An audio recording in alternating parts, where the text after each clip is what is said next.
Good morning, everyone. Welcome to Unity Radiant Light. I'm Reverend Cherie Ruffo, and I'm continuing this morning our series on the soul of money by author Lynn Twist and her amazing teachings. And today we're going to talk about sufficiency, the surprising truth. Last week we came into this series, we talked about the scarcity myth and the three toxic beliefs surrounding them. The main theme is really that we live in a culture that focuses on scarcity instead of sufficiency and prosperity. And when you start from scarcity, it's a long journey to get to the place of abundance. And most of us have been raised with or are in a culture now where the beliefs are there's not enough to go around. So if I give anything away, I'm going to be losing something. More is better, so that I need more and more and more. And I've never quite reached that place where I feel sufficient. And it's just the way it is. Some people have money, some don't. This is just the way it is. Things are never going to change. So we explored those last week, and it opened us to talk about this week to really focus on sufficiency and what that is. Lynn Twist says, in order to break the scarcity myth, there's not enough. We need to live from a place of sufficiency. So she's saying it's really hard to make that leap if we're in scarcity to a place of sufficiency and abundance. So what she means is we have to change our thoughts and our feelings. In the daily word today, they talked about a place coming from a place of wholeness, seeing people is already whole and complete. This is the unity way. When we pray for healing or prosperity or whatever the prayer team prays for here, we do it from a place of not looking at the person as if they're lacking something, but seeing them as whole and complete and as amazing and magnificent children of God. So we're starting from that place of sufficiency, and we're opening ourselves up to the flow of it and seeing the people the way it is, the way that we truly see them, who they truly are. So that's where we're starting. And I think most of us, if you're familiar with Unity, have been here for a while. But really what happens, what we have to do to recognize this, and what Lynn Twist with the soul of money was able to really harness in her teachings, is we have to go back to the beliefs between the conscious mind, the pre-conscious mind, and the unconscious mind. So this comes from Sigmund Freud. The conscious mind is maybe 10% of what we are aware of. So our beliefs and our feelings are not sitting in that conscious mind for the most part. They're in a pre-conscious mind. The ideas are coming. Unconscious mind, mostly in the unconscious mind, because of what may have happened in the past or what we've learned, the messages we've heard. That's where we're coming from. That's where we're operating. That's where the scarcity comes from. And then it gets reinforced by our culture. But the good news is we don't have to go out and take a course or spend a lot of money or do anything. We just have to become aware of this. And then it allows us to change our mind. So our thoughts, as Lynn says, when you let go of trying to get more of what you don't really need, it frees up all the energy to turn and make a difference with what you have.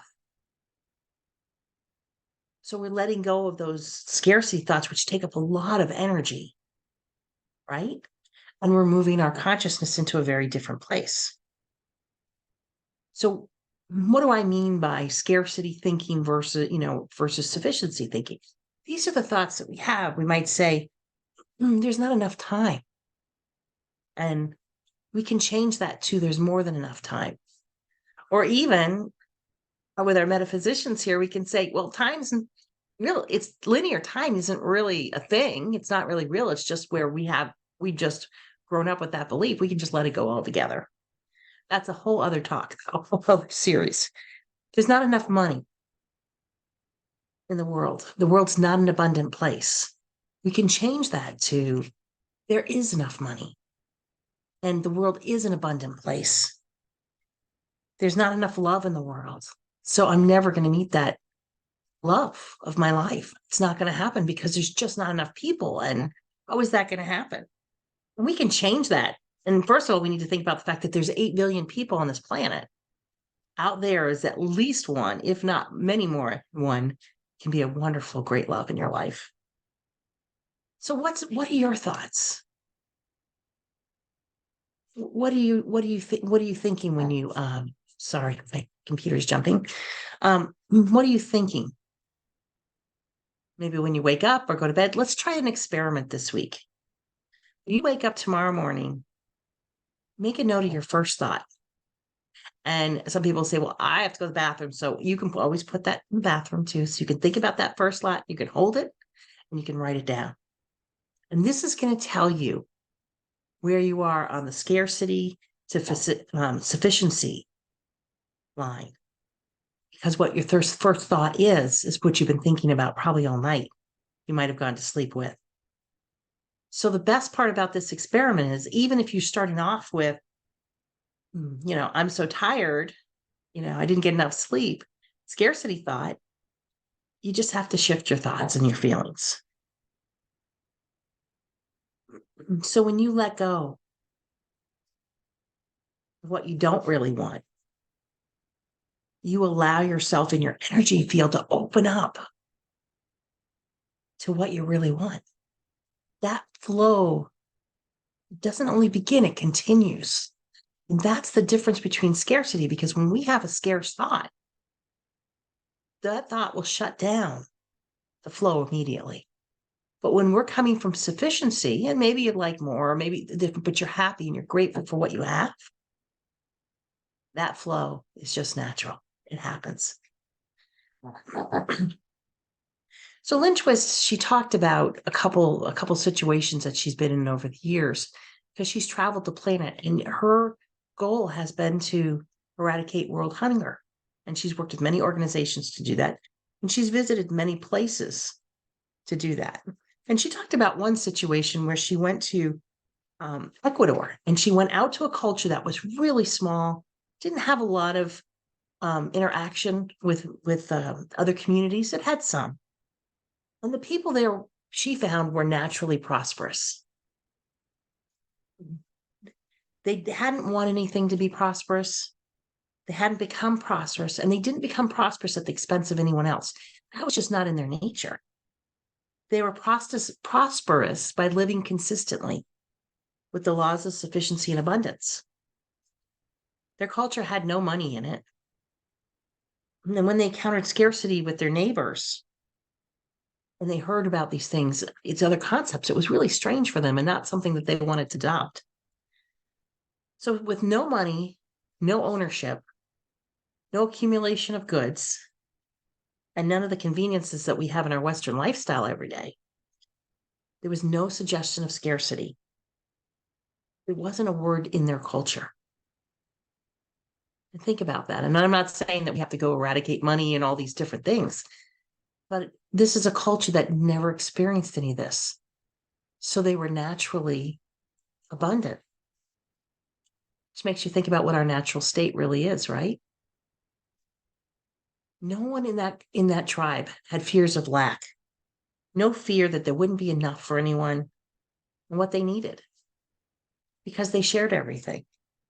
They also had no chase for more. They weren't out chasing because they wanted to have more. They wanted their hut to be the nicest.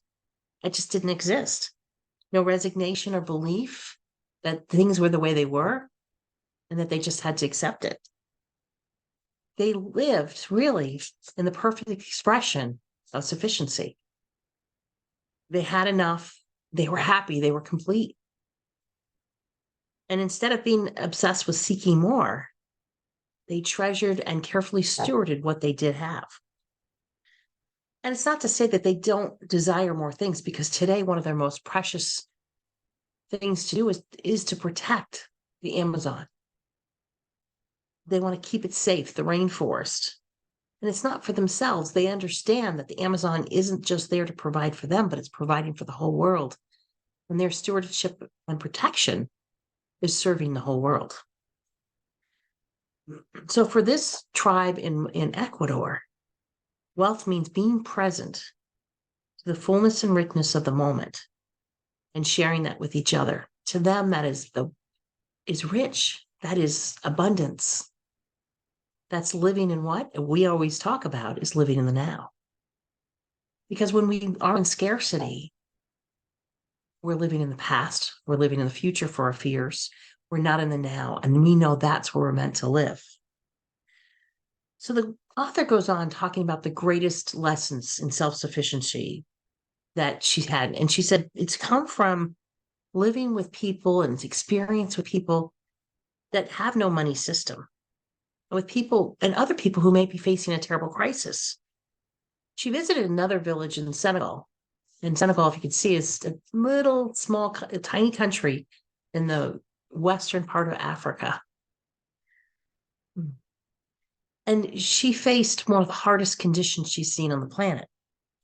And it shocked her. When she got there, she saw in Senegal their green lands, their the lushness that they had once is being taken over inch by the desert.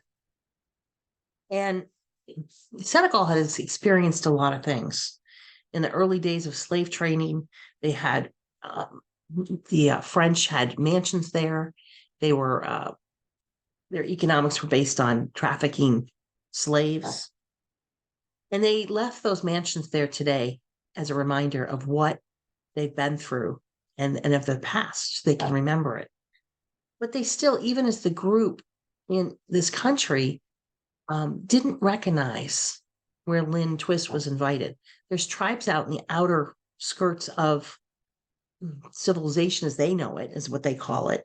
And they live beyond that. They're in a place where the desert's taking over every year. It's encroaching. And this Satchel Desert is really tough because it's a very fine silt that that comes with it. So she talks about when she went there with 18 other groups to talk to the people that were in the outer areas, because in Senegal, they didn't recognize them as citizens. So therefore, they couldn't get any assistance from them.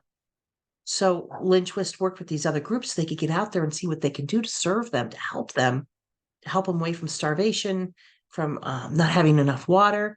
So as she left if she left the community, she left the city and went there, she said wasn't very long before she felt she was covered by this silt that was the desert. It was in her eyes, it was in her throat, her mouth, and it was so dry. And she was thinking about the people that were living in this. And they went out, the drivers that were with them drove for miles and hours. And at one point they stopped and they listened, and she could feel a vibration and hear a faint drumming in the distance. So the driver smiled and they drove on over to where the people from the village met them. And they were under these two trees, the balboa trees that exist, that they can live without almost no water. They were under that. Temperatures up over 100 degrees, no water in sight. But the people were so thrilled that they were there to have them as their guests, that they met them there. And when she got out of the Jeep, they recognized her as a leader because she put the group together to be there. And somebody had talked to them about that they went up to her and they pulled her into a circle to dance and celebrate and sing. And she's like, wow, this is not a sad place that I've arrived at. This is not a place where people are feeling that they've lost. That's just the way it is.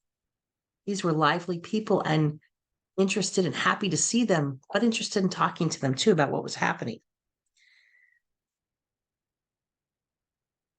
So as she talked in this tribe in Senegal, they're Muslim, beliefs Muslim, and it's also based on women did not, women were on the outskirts of the group. They didn't have the right to come in and talk to her.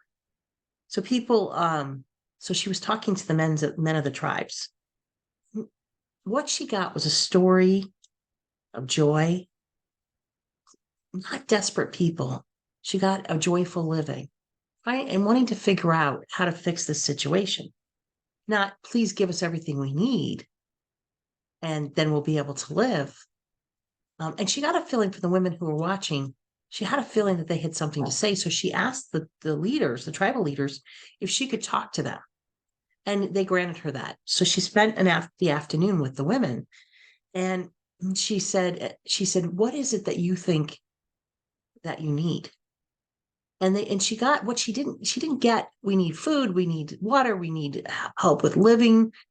what they got was, we think we know we have the solution. We can feel that under Senegal and under us is a vast lake that can provide for our needs. Problem is that as women, we aren't in the roles where we can dig for it, and the men don't believe that we have the answer to this.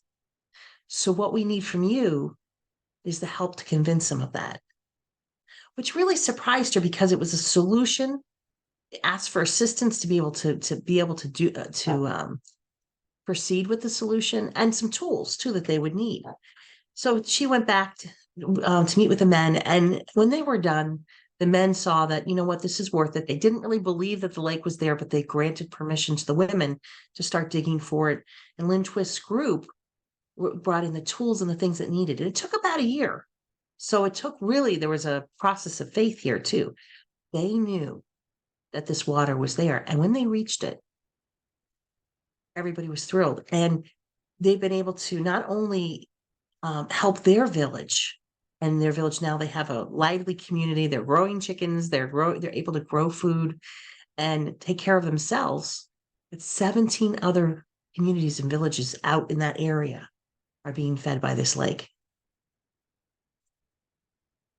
So they knew, they came from a place of sufficiency, and they used it to problem solve, to become prosperous. And they are prosperous today. And the women are actually teaching things now, and people are going out and visiting their village. So this is a perfect example of where coming from sufficiency helps you problem solve, move into things more easily, be in the flow where the answers are. So it's us declaring and knowing that with everything that we are, that there is a solution, no matter where you are right now in your life. And once we let go of that scarcity, we automatically move in the flow into sufficiency. This tribe in Senegal could have given up, and they could have said, we need your help, and we're going to need it forever. And it's not a bad thing if somebody does that, but they came from a different place, and the results are phenomenal. The best part about this whole thing about sufficiency is that sufficiency already resides within us. We don't have to go anywhere to get it. It's already there. We just have to activate it. We have to change our thinking. So the author describes it in this way. Sufficiency is a consciousness, an attention, an intentional choosing the way we think about our circumstances in our relationship with money. It is using money in a way that expresses our integrity. They go hand in hand. Using it in a way that expresses value rather than determines value. Sufficiency is not a message about simplicity, or about cutting back or lowering expectations. It doesn't mean we shouldn't strive or aspire. Sufficiency is an act of generating, distinguishing, making known to others the power and presence we bring forth from within us. It reminds us that if we look around us and within ourselves, we will find what we need. There's always enough. So sufficiency isn't about being trapped in life. It's about finding freedom. We can find our freedom through this change in our thinking, to solve anything, to heal anything, to change all of our circumstances. So it's not about, a lot of people, when they talk about prosperity, it's not about hoarding what we already have. It's about sharing with people. It's about relaxing. It's about knowing. So then we can have a really wonderful life, because we're not spending our time in chasing and worrying. We're letting all of that go. We can live a committed life. But that's a whole other book by Lynn Twist and a whole other series. Sufficiency is truth. It's knowing the truth about what is in this world, what is us, and that we are enough. It can lead us into a better relationship with life, with money, and with everything. It's with love. So Lynn Twist suggests that there's enough in nature, in human nature, and in relationships that we share with one another to have a prosperous, fulfilling life. No matter what you are facing right now. She suggests that if you're willing to let go To let go of the chase, to acquire, to accumulate. There's always more. To let go of the way that we're perceiving the world. We can take all of that energy, all that frustration that we may have had, that attention that we've been giving. And what we'll find is unimagined treasures in relationships that we have with each other in our communities, and even wealth and depth and diversity. And that is sufficiency. That is prosperity. So this is a tremendously important concept that we're talking about today. It can change everything in your life, and it won't take a long time because it's about changing our mind. Change your thoughts, you change your life. Ernest Holmes introduced this concept when he says, you change your thinking, you change your life. Norman Vincent Peale talked about it. He said, not only do we change our life, change your thoughts and you change your world. It doesn't mean that we stop using money, because we live in a society where this is what we use to live. But you can still earn, and you can save, you can invest, you can provide for yourselves and family. It's not about stopping all that and living and putting everything together. We're not talking about that. We're talking about the concept of changing your mind. So even if you're in a situation today that you don't have enough to pay your bills, start right now, today, or continue to change your mindset. Move to your inner resources and let that wealth flow out from there. So remember when we talked about months ago, we were talking about Viktor Frankl. We talked about his book, Man's Search for Meaning. It's one of the top 10 books in the world. It's still thought about. And Viktor Frankl, if you remember, was a psychiatrist from Vienna, and he was also Jewish. And he was sent to two concentration camps during World War II. And he saw atrocities beyond belief. He was committed against him. He experienced things where he was in the dead of winter with no shoes, living in rags. He understood everything can be taken from a person, but one thing, the last of a human freedom, is to choose one's attitude in any set of circumstances, to choose one's own way. And he told a story in the book that I want to read to you today, because it was such a beautiful story, and it really brings home all these things that we've been talking about. He was a doctor, so when there were flus and disease and everything running through the camp, they often put him in as a doctor to take care of the people so they wouldn't be exposed to them. So, but he understood by watching people and seeing how people were reacting, is that the Nazi concentration camps, even though they took away everything that he had in his life and everything everybody had, including lives of people that they loved, they still had a choice of how they were going to live in their circumstance. He talked about the few people who chose to see their circumstances differently. And he talked about this one woman that he was taking care of, who knew that she was going to die in the next few days. When he talked to her, he saw that she was really cheerful in spite of this knowledge that she was dying. And this is what she told him. She said, I am grateful that fate has hit me so hard.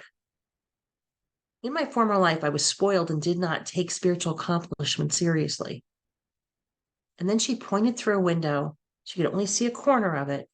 And she said, this tree here is the only friend I have in my loneliness. And all you could see was part of the branch.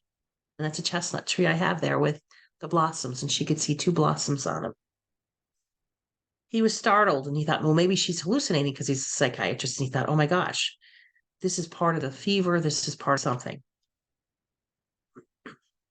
And she said, he asked her if the tree replied to her. He was waiting to see, is she conscious? And she said, yes. It said to me, I am here. I am here. I am life, eternal life. And that story just struck me so much. Here, this woman has had everything taken away from her, including her life was going to end. And she saw the beauty and eternal life and the truth in what she had. So we let go of our thoughts of scarcity. We consciously examine and experience the resources we already have. We discover our resources are deeper than we knew or imagined. We may think we have limitations today, but we may not even experienced the depth of who we are. We may not have experienced, or we may have, the resilience that we have. So when we nourish our attention, our assets expand and grow. And that's natural law of prosperity. It's a law, it's not just a thought. Sufficiency isn't about what you already have for money. As you can tell, it's about quality of life. It's about our relationship with money. It's about a relationship about life around us. Because money is just a currency. So this idea of sufficiency is so much more. And some of the greatest lessons and hardships that we've witnessed, and Lynn Twist talks about this in the book, I've seen people having hardships with money and scarcity. It wasn't from the people that lived in the hardest circumstances. Some of it's been from the people who have more than most of us will ever even see in our lifetime, because they continue to have the mindset of scarcity. They may have everything money-wise or home-wise or live in luxury, but if they've never feel that they have enough, they feel like they need more and more and more, or that they may lose it, that there's not enough to go around. Have the thoughts, I need more. How often do we hear that? Then they're not living a life of sufficiency. They're in scarcity. And we know that the value of scarcity is how we feel. So you have a choice in your life. And wherever you are today, you may be in sufficiency, you may be in scarcity or somewhere in between, or living a life of your best life ever. You have this choice. And even if it's coming from a place where things are scarce and haven't been good, change your mind. Move into sufficiency. Have gratitude for the things that you have. And watch what happens. You'll be in the flow. The flow that naturally our inheritance is to give to us, that we're taken care of. You can live from scarcity, you can live from sufficiency. I choose sufficiency. And I think because you're here listening today, you do too. And I can tell you that part of that sufficiency for me, part of that wonderfulness of it, is traveling this journey with you. The abundance of friends and love. That's living the best life. And I can't wait to see what comes next. So think about that this week. I hope you consider writing down your first thought of the day, just to kind of take a temperature of where you're at and thinking about some of these concepts. And I can't wait till we can talk about more about this soul of money. There's so much richness here. So thank you and namaskar.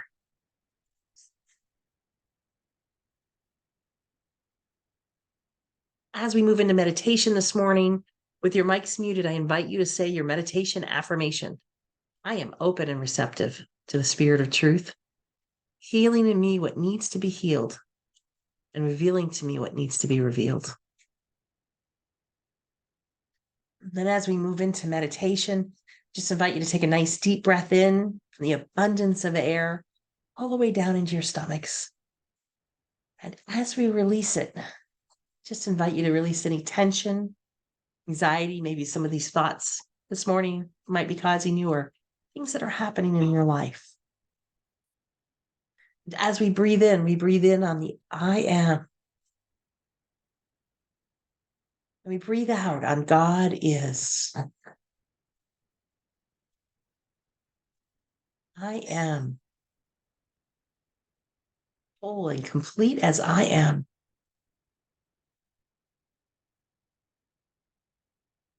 I am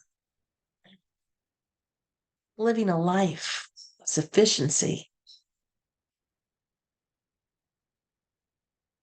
I am grateful for all that I have. I am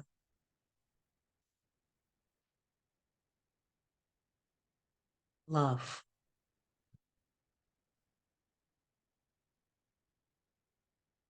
I am enough.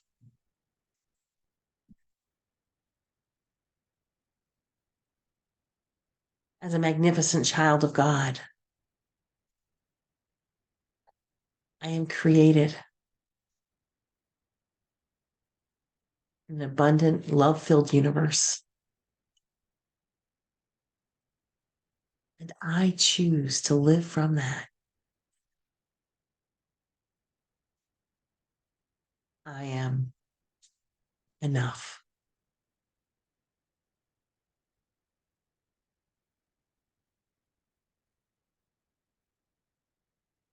And as we breathe in, we feel as our consciousness goes a little deeper, we feel that flow. It may feel like a river, may feel just very gentle.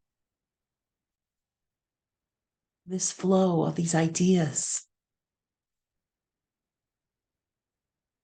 as we experience sufficiency, enoughness, and this journey, this amazing journey in our lives. As we go into the silence, we just go with the flow, relax into it in the silence.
I am.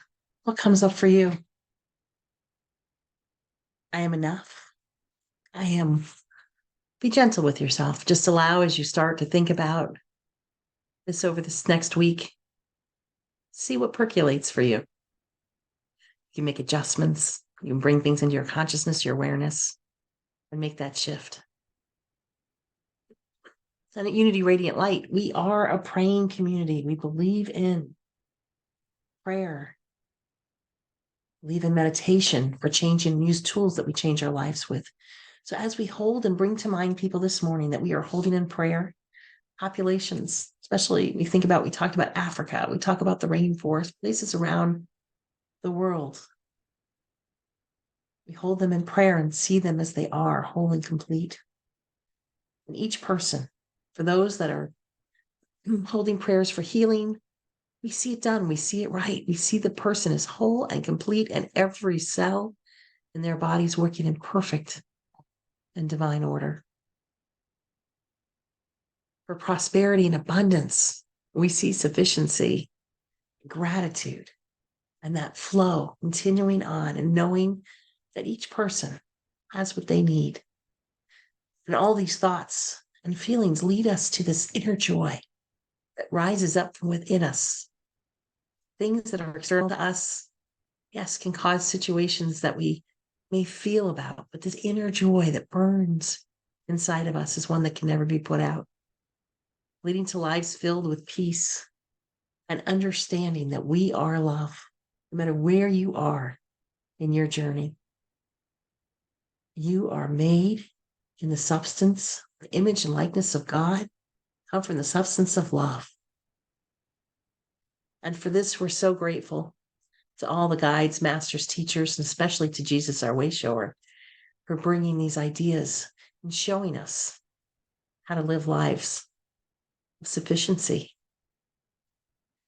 Jesus never had worries about this. He understood sufficiency. He understood abundance, and he lived the life of that.